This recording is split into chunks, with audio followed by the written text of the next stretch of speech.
और अमृतपाल से जुड़ी बड़ी खबर आपको बता दें, गिरफ्तार अमृतपाल पर एनएसए यानी कि राष्ट्रीय सुरक्षा कानून के तहत कार्रवाई की जाएगी। अभी फिलहाल वो डिब्रूगढ़ जेल में बंद है और उससे पूछताछ की जा रही है। अमृतपाल सिंह और पप्पल प्रीत सिंह के साथ साथ उसके 9 साथियों पर एनएसए लगाया गया।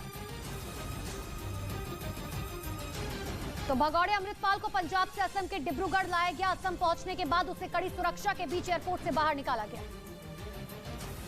अब अमृतपाल से आईबी और एनआईए की टीम पूछताछ करेगी। डिब्रूगढ़ जेल में अमृतपाल से जुड़े 9 और आरोपी बंद है। अमृतपाल का साथी पप्पल प्रीत भी डिब्रूगढ़ जेल में है। डिब्रूगढ़ जेल में सुरक्षा प्रोटोकॉल के मुताबिक सारे इंतजाम पहले से ही किए गए। अमृतपाल को भी उन्हीं 9 कैदियों की तरह हाई सिक्योरिटी जोन में रखा जाएगा। पंजाब पुलिस अमृतपाल की गिरफ्तारी के बाद पहले उसे मोगा से भटिंडा लेकर पहुंची थी और फिर भटिंडा एयरपोर्ट से फ्लाइट के जरिए असम की डिब्रूगढ़ जेल ले जाया गया। पंजाब के मोगा से भगौड़े अमृतपाल सिंह को गिरफ्तार किया गया। इस ऑपरेशन में करीब 10 अधिकारियों की टीम ने अमृतपाल सिंह को गिरफ्तार किया। गिरफ्तारी के वक्त अमृतपाल से किसी तरह का कोई इलेक्ट्रॉनिक गैजेट या मोबाइल फोन बरामद नहीं हुआ। तो पंजाब के मोगा से गिरफ्तार अमृतपाल सिंह 18 मार्च से फरार चल रहा था। खालिस्तान समर्थक अमृतपाल सिंह 36 दिन बाद पुलिस के हत्थे चढ़ गया। अजनाला कांड के बाद से अमृतपाल फरार चल रहा था। हालांकि अमृतपाल के सभी साथियों को पुलिस पहले ही गिरफ्तार कर चुकी है। उसके साथियों से लगातार पूछताछ की जा रही थी। कल शाम पुलिस को जानकारी मिली थी कि अमृतपाल मोगा के रोड़ा गांव में छिपा हुआ है, जिसके बाद पुलिस एक्शन में आई और उसे सुबह गिरफ्तार कर लिया। अमृतपाल भेष बदलकर कई राज्यों में देखा गया था। उसकी तस्वीरें सोशल मीडिया पर भी लगातार वायरल हो रही थी। अमृतपाल को गिरफ्तार करने के लिए पंजाब पुलिस और खुफिया एजेंसियों ने जाल बिछाया और 36 दिन बाद उसका लुका छिपी का खेल खत्म हो गया। भगौड़े अमृतपाल की गिरफ्तारी के लिए पंजाब पुलिस और खुफिया विभाग की टीम ने मोगा के रोड़ा गांव में डेरा डाल रखा था। अमृतपाल के गांव के गुरुद्वारे में छिपे होने की खबर मिली थी। वो 18 मार्च से फरार चल रहा था। पंजाब पुलिस का ये ऑपरेशन पूरी रात चला। अमृतपाल पर एनएसए के तहत केस दर्ज है। पंजाब पुलिस की टीम उसे गिरफ्तार करने के लिए लगातार पंजाब के कई जिलों और डेरों में दबिश दे रही थी। अतीक हत्याकांड से जुड़ी हुई बड़ी खबर आपको बता दें, एसआईटी का दावा है कि अतीक के शूटर पहले से ही अतीक से मुलाकात कर चुके थे। अतीक हत्या में शामिल शूटर लवलेश चकिया इलाके में अतीक से मिला था और जिसके बाद वो अतीक की गैंग में शामिल होना चाहता था। इसके साथ ही लवलेश अतीक की दहशत देखकर हैरान हो गया था, क्योंकि वो अतीक की गुंडागर्दी की हनक देखकर हैरान हो गया था और इसी वजह से वो चकिया इलाके में अतीक अहमद से मिला, जहां अतीक अपने दफ्तर में सोफे पर बैठा हुआ था और उसके आसपास उसके गुर्गे बंदूक लिए उसकी सुरक्षा में तैनात थे। यही नहीं, लवलेश ने ये भी दावा किया कि उस वक्त बड़े बड़े कारोबारी और दूसरे लोग अतीक के सामने जमीन पर बिछी दरी पर बैठे थे और अतीक के इस रुतबे को देखकर शूटर लवलेश अतीक गैंग ज्वाइन करना चाहता था, लेकिन उस समय उसकी चाहत पूरी नहीं हो पाई। उधर अतीक अहमद हत्याकांड में एक और बड़ा पर्दाफाश हुआ है। अतीक और अशरफ की हत्या करने वाले शूटर पहले चित्रकूट में मिले, फिर लखनऊ पहुंचे और बस से प्रयागराज आए, जहां पहुंचने के बाद तीनों सिविल लाइंस बस अड्डे पर उतरे, फिर ई रिक्शा से निकल पड़े। इस दौरान तीनों ने कत्ल के प्लान पर बातचीत की। बाद में तीनों रेलवे स्टेशन के पास किराए पर होटल में कमरा लिया था। प्रयागराज रेलवे स्टेशन के पास जो अस्पताल में ये रुके थे, वहाँ से महज 3 से 4 मिनट की दूरी कॉल्विन हॉस्पिटल की थी और इन्होंने कॉल्विन हॉस्पिटल में हत्याकांड को अंजाम दिया। हालांकि तीनों शूटर बार बार अपना बयान बदलते दिखे, जिससे पुलिस को उन पर भरोसा नहीं है। अभी तक पुलिस को बस से प्रयागराज आने का कोई पुख्ता सबूत नहीं मिले। उत्तराखंड के हरिद्वार में लाइसेंसी बंदूक से फायरिंग करना एक परिवार के सदस्यों को भारी पड़ गया, जिसके बाद पुलिस ने आरोपी तीनों भाइयों के खिलाफ मुकदमा दर्ज कर उन्हें हवालात में डाल दिया। पुलिस ने आरोपियों के पास से एक लाइसेंसी बंदूक और 3 कारतूस बरामद किए। दरअसल इन्हीं तीनों भाइयों ने बंदूक से फायरिंग करने की रील बनाकर सोशल मीडिया पर पोस्ट की थी, जिसके बाद पुलिस इनकी तलाश में जुट गई थी। वीडियो में पहले एक लड़के ने लाइसेंसी बंदूक से हवा में फायर किया, उसके बाद दूसरे ने भी हवा में फायरिंग की, जबकि तीसरा बंदूक चलाने की ट्रेनिंग दे रहा था। इससे पहले पंजाब पुलिस ने अमृतपाल के कई साथियों को हिरासत में लिया था, जिनसे पूछताछ में अमृतपाल की लोकेशन ट्रेस की जा रही थी। अमृतपाल की पंजाब से लगे हरियाणा, उत्तर प्रदेश और उत्तराखंड में तलाश की जा रही थी, लेकिन अमृतपाल भेष बदलकर अपनी तस्वीरें सोशल मीडिया पर लगातार वायरल कर रहा था। सबसे पहले अमृतपाल सिंह और उसके साथियों को पकड़ने के लिए पुलिस ने 18 मार्च को जाल बिछाया था। इस दौरान पुलिस ने उसके कई साथियों को तो गिरफ्तार किया, लेकिन अमृतपाल भागने में कामयाब रहा। तब से पुलिस लगातार उसकी तलाश में जुटी थी, लेकिन वो भेष बदल कर लगातार पुलिस को चकमा दे रहा था। अमृतपाल सिंह ने अपने समर्थन की रिहाई के लिए अजनाला थाने पर हमला भी किया था। इस घटना के बाद से वो सुर्खियों में आया था और पुलिस उसकी तलाश में जुट गई थी। 23 फरवरी को समर्थकों के साथ अजनाला थाने पर हमला किया था। 23 फरवरी को अमृतपाल के खिलाफ एफआईआर दर्ज की गई थी। अजनाला हिंसा के बाद से ही पुलिस अमृतपाल के खिलाफ कार्रवाई में जुट गई थी। अमृतपाल के कई साथियों को गिरफ्तार किया गया था, लेकिन अमृतपाल सिंह फरार हो गया, जिसके बाद उसे भगोड़ा घोषित कर दिया गया था। इससे पहले 20 अप्रैल को जांच एजेंसियों ने अमृतपाल की पत्नी किरणदीप कौर से पूछताछ की थी। कई घंटों की कड़ी पूछताछ के बाद उसे छोड़ दिया गया था, क्योंकि जांच एजेंसियों को शक था कि किरणदीप से पूछताछ में उन्हें अमृतपाल की लोकेशन को लेकर अहम सबूत मिल सकते हैं।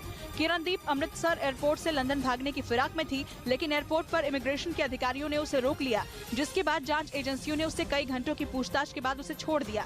हालांकि अमृतपाल की पत्नी किरणदीप पर अभी कोई FIR नहीं है, लेकिन उसे कानूनी प्रक्रिया के तहत रोका गया। और अमृतपाल की पत्नी किरणदीप से पूछताछ के 3 दिन बाद ही अमृतपाल गिरफ्तार हो गया।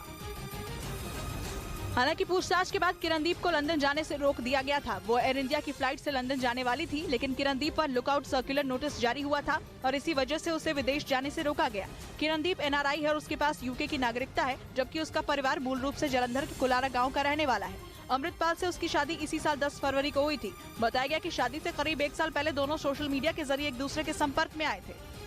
और इसी बीच गुजरात के साबरकांठा में RSS प्रमुख मोहन भागवत ने वेद संस्कृति ज्ञान गौरव कार्यक्रम में हिस्सा लिया। इस दौरान उन्होंने स्वामी विवेकानंद और योगी अरविंद का जिक्र करते हुए सनातन धर्म का उत्थान जरूरी बताया। और सनातन धर्म ही हिंदू राष्ट्र है, हिंदू राष्ट्र ही सनातन धर्म है।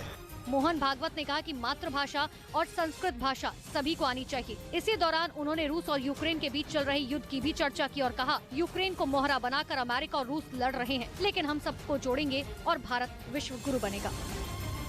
प्रयागराज में माफिया सरगना अतीक अहमद के कब्जे से मुक्त कराई गई जमीन पर योगी सरकार गरीबों के लिए मकान बना रही है और इसे जल्दी गरीबों को सौंप दिए जाएंगे, जिसके लिए यहाँ बन रहे 76 फ्लैट के लिए बेघरों के आवेदन भी आने लगे हैं। दावा है कि सरकारी जमीन पर अतीक अहमद ने कब्जा कर रखा था, जिसे योगी सरकार ने बुलडोजर चलाकर अतीक के चंगुल से छुड़ाया। यहाँ कब्जा था डॉन अतीक अहमद का। इस सरकारी जमीन पर अतीक अहमद ने कब्जा किया हुआ था और उसके बाद योगी सरकार ने ये कब्जा दोबारा प्रशासन के पास इस कब्जे को लेकर आई। अतीक अहमद ने प्रयागराज के ऐसे ही कई इलाकों में सरकारी जमीन पर कब्जा कर रखा था, लेकिन योगी सरकार के आने के बाद इन सभी अवैध कब्जों को प्रशासन ने छुड़ा दिया।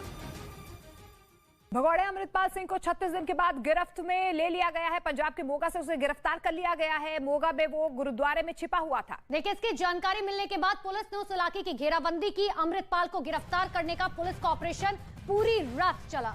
पहले उसे गुरुद्वारे से बाहर निकालने की कोशिश की गई और फिर बाद में उसे गिरफ्तार कर लिया गया। देखिए, अमृतपाल को भी गिरफ्तारी के बाद डिब्रूगढ़ जेल भेज दिया गया है। अमृतपाल सिंह को गिरफ्तार करने के लिए पुलिस कई दिनों से कई जगह पर दबिश लगातार दे रही थी। जगह जगह उसकी लोकेशन ट्रेस की जा रही थी। पंजाब के साथ साथ हरियाणा, दिल्ली, हिमाचल प्रदेश और जम्मू में भी पुलिस की टीम ने दबिश दी थी।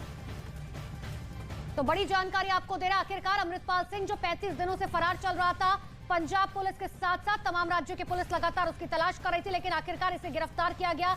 NSA के तहत गिरफ्तार किया गया है और साथ ही अब असम के डिब्रूगढ़ जेल शिफ्ट किया गया। और इन 5 तस्वीरों के जरिए आप समझने की कोशिश कीजिए किस तरीके से आज सुबह मोगा से गिरफ्तारी होती है। उसके पास ना कोई इलेक्ट्रॉनिक डिवाइस होता है, ना वो पुलिस से कोई बातचीत करता है, लेकिन उसके बाद सीधे उसे असम लिया जाता है। डिब्रूगढ़ जेल में उसे बंद किया गया है। सुबह उसको रोडे विलेज से गिरफ्तार किया गया है। गिरफ्तार करने के बाद NSA का, जैसे मैंने बताया, वारंट एग्जीक्यूट किया गया है। उसमें गिरफ्तार करके उसको डिब्रूगढ़ असम के लिए as per procedure, as per law जो है रवाना कर दिया गया है। इस पूरे एपिसोड के दौरान जो पंजाब के लोगों ने पीस मेंटेन की है, उसके लिए पंजाब पुलिस की तरफ से, पंजाब गवर्नमेंट की तरफ से हम लोगों के बहुत थैंकफुल हैं। और सीधे ले चलते हैं आपको ग्राउंड जीरो पर, जहां पर हमारे सहयोगी आनंद तिवारी हमारे साथ जुड़ चुके हैं। आनंद, आखिरकार अमृतपाल सिंह गिरफ्तार कर लिया गया। 35 दिनों से लगातार 6 राज्यों की पुलिस तलाश कर रही थी। अब उन सवालों के जवाब मिलेंगे कि आखिर अमृतपाल सिंह की मंशा क्या थी, क्या चाहता था वो।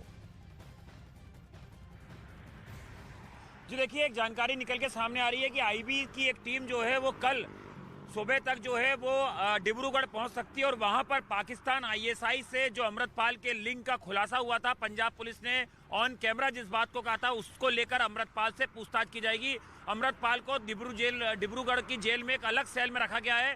सीसीटीवी से उसके ऊपर वॉच की जा रही है और जब उससे पूछताछ की जाएगी पंजाब पुलिस और इंटेलिजेंस के अधिकारियों की, तो उसकी वीडियोग्राफी जो है वो बाकायदा की जाएगी। इसके पहले जो उसके बाकी 9 एसोसिएट थे उन्हें एक ही बैरक और एक ही सेल में रखा गया था, लेकिन अमृतपाल को सुरक्षा के कारणों से अलग सेल और अलग बैरक जो है उसमें रखा गया और सीसीटीवी से पूरी तरह से उसके ऊपर मॉनिटरिंग की जा रही है। अभी जो पंजाब की टीम की जो टीमें हैं वो लगातार डिब्रूगढ़ जेल के अंदर मौजूद हैं। बिल्कुल आनंद, जिस तरीके से लगातार दबिश भी दी जा रही थी और अब लगातार जो है पूछताछ भी अमृतपाल से होगी, लेकिन कहां पर छिपा था अमृतपाल? क्या कोई जानकारी मिल पा रही है किस तरीके से उसे ट्रेस किया गया? सुबह क्या पुलिस को इत्तला दी गई सुबह कि अमृतपाल यहां से इस गुरुद्वारे में है, यहां पर गिरफ्तारी दे सकता है? जी देखिए, जो पंजाब पुलिस ने एक ऑपरेशन के तहत मोगा से अमृतपाल की गिरफ्तारी की, जो जानकारी मिल रही है कि जिस गांव में अमृतपाल रुका हुआ था उस गांव में उसके छुपे होने के इंटेलिजेंस के इनपुट जो हैं वो अमृतसर की जो रूरल पुलिस है उसको मिले थे। वहां से डीएसपी और तमाम जो अधिकारियों की टीम है उसने रात में पूरे तरीके से कॉर्डन ऑफ करा उस गाँव को और सादी वर्दी में हर एक घर के बाहर जो है वो पुलिस जो है वहाँ पे तैनात थी। पुलिस को ये इन्फॉर्मेशन मिली कि अमृतपाल अब सुबह के वक्त में जो है वो गुरुद्वारे के अंदर मौजूद है। कुछ सादी वर्दी में पुलिसकर्मी गुरुद्वारे के अंदर गए। जब उन्होंने तस्दीक कर ली कि ये अमृतपाल नाम का ही शख्स है गुरुद्वारे के अंदर मौजूद है, हालांकि क्योंकि धार्मिक स्थल था इसलिए पुलिस ने वह वर्दी अंदर जाने की कोशिश नहीं की और एक धार्मिक मर्यादा का ध्यान रखते हुए अमृतपाल को गिरफ्तार किया गया है। बिल्कुल आनंद, सबसे बड़ी चुनौती जो है वो पंजाब पुलिस के सामने यही थी कि शांति व्यवस्था बनी रहे, किसी भी तरह की कोई दिक्कत ना हो। आनंद, आप हमारे साथ बने रहिएगा। लेकिन देखिए, अमृतपाल सिंह को पंजाब पुलिस ने मोगा के रोड़ा गांव से गिरफ्तार किया है। बिल्कुल आपको बता दें कि किस तरीके से गिरफ्तारी हुई है, कहां से गिरफ्तार हुआ है अमृतपाल, ये हम आपको बताने की कोशिश कर रहे हैं ग्राफिकली। देखिए, पंजाब के मोगा से ये गिरफ्तारी हुई है और इतनी अहम गिरफ्तारी क्योंकि जिस तरीके से जिस गुरुद्वारे में इसे गिरफ्तार किया गया है, माना यह जा रहा है कि भिंडरावाला की भी कहीं ना कहीं जिस सोच से वो आगे बढ़ता था यहीं से उसकी गिरफ्तारी हुई है, ये जानकारी मिल पाई है और सुबह लगभग 6:45 बजे ये गिरफ्तारी हुई है। तो देखिए, बड़ी जानकारी हमने आपको मैप के जरिए समझाया कि पंजाब के किस जगह से वो गिरफ्तार हुआ, यानी कि मोगा। एक और बड़ी खबर आपको अमृतपाल से जुड़ी हुई बता दें, अमृतपाल को लेकर अब पंजाब पुलिस डिब्रूगढ़ जेल पहुंच चुकी है। बिल्कुल आपको बता दें, जेल में सुरक्षा के भी कड़े इंतजाम किए गए हैं। जेल में 12 सीसीटीवी कैमरे लगाए गए हैं जो अमृतपाल की हर मूवमेंट पर नजर रखेंगे। डिब्रूगढ़ जेल के अंदर सीआरपीएफ, असम पुलिस और जेल पुलिस मौजूद है। देखिए, ये अंदर की बात थी, लेकिन अगर जेल के बाहर की बात करें तो जेल के बाहरी हिस्से में भी असम के ब्लैक पैंथर कमांडोज को तैनात किया गया है ताकि किसी भी स्थिति को आराम से उससे निपटा जा सके। और आनंद लगातार हमारे साथ बने हुए हैं। आनंद, अब डिब्रूगढ़ के जेल में अमृतपाल बंद है, उसके 9 साथी भी वहां पर बंद है और लगातार निगरानी की जा रही है, हर मूवमेंट पर नजर रखी जा रही है। लेकिन कौन कौन से वो अहम सवाल है जिनके जवाब तलाशने की कोशिश तमाम खुफिया एजेंसियां, पुलिस विभाग करने की कोशिश करेगा? देखिए, तमाम एजेंसियों का सीधा सवाल अब यह है कि किस एजेंडे के तहत अमृतपाल, जो दुबई में पेशे से एक ट्रक ड्राइवर था, उसे भारत एक प्लानिंग के तहत पाकिस्तान आईएसआई ने भेजा। इसको लेकर अमृतपाल से सवाल किए जाएंगे। उसकी जो पत्नी है जिसके बब्बर खालसा से लिंक थे उसको लेकर सवाल किए जाएंगे। जो उसका फाइनेंसर था कलसी, जिसके सीधे पाकिस्तान के जो पूर्व आर्मी चीफ हैं वाजवा, उनके बेटे की जो कंपनी थी जिसका नाम साथ था, जिस शख्स का जो बेटा है, उसको लेके सवाल किए जाएंगे कि वो कैसे फाइनेंस करता था। वीओआईपी कॉल के जरिए पाकिस्तान आर्मी और पाकिस्तान आईएसआई के संपर्क में अमृतपाल और कलसी थे, उसको लेके सवाल किए जाएंगे। इसके अलावा पप्पल प्रीत को लेके सवाल किए जाएंगे, किस तरह से उन्होंने फरारी काटी है, किन किन लोगों ने उन्हें शरण दी है, किस तरह से फाइनेंशियल मदद की है। ये सवालों की एक लंबी फहरिस्त है जो पंजाब पुलिस और इंटेलिजेंस के अधिकारियों ने तैयार की है अब अमृतपाल से पूछने के लिए। बिल्कुल आनंद, आईबी की तरफ से पूछताछ की जाएगी, एनआईए की तरफ से पूछताछ की जाएगी। सवालों की फहरिस्त बहुत लंबी है। लेकिन एक बड़ी खबर आपको बता दें, दिल्ली के मुख्यमंत्री अरविंद केजरीवाल ने अमृतपाल की गिरफ्तारी के बाद एक ट्वीट करके पंजाब पुलिस की तारीफ की है और पंजाब की भगवंत मान सरकार को शुक्रिया कहा। केजरीवाल ने ट्वीट कर लिखा है कि पंजाब के अमन, चैन और सुरक्षा के लिए हम वचनबद्ध हैं और इसके लिए कठोर निर्णय लेने को भी हम तैयार हैं। भगवंत मान ने इस मिशन को परिपक्वता और साहस से पूरा किया। बिना किसी रक्तपात और गोली चलाए पंजाब पुलिस ने कामयाबी हासिल की है। इस दौरान शांति बनाए रखने की और पंजाब सरकार का साथ देने के लिए जनता का बहुत बहुत शुक्रिया। तो दिल्ली के मुख्यमंत्री अरविंद केजरीवाल ने बाकायदा ट्वीट किया है जिसमें उन्होंने लिखा है कि पंजाब के अमन, चैन और सुरक्षा के लिए हम वचनबद्ध हैं। इसके लिए कठोर निर्णय लेने को भी हम तैयार हैं। सीएम भगवंत मान साहिब ने इस मिशन को परिपक्वता और साहस से पूरा किया। बिना किसी रक्तपात और गोली चलाए पंजाब पुलिस ने कामयाबी हासिल की है।